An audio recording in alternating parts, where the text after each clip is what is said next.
Yo, guys! I don't know why I'm uploading this, but I want to. I just figured out a strat to make my clicks not sound bad.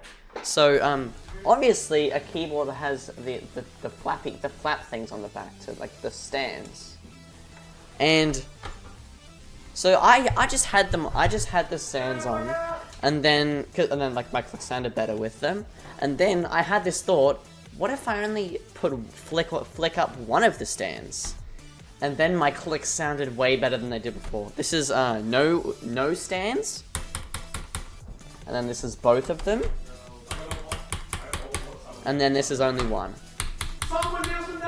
So my clicks sound way better with only the left thing.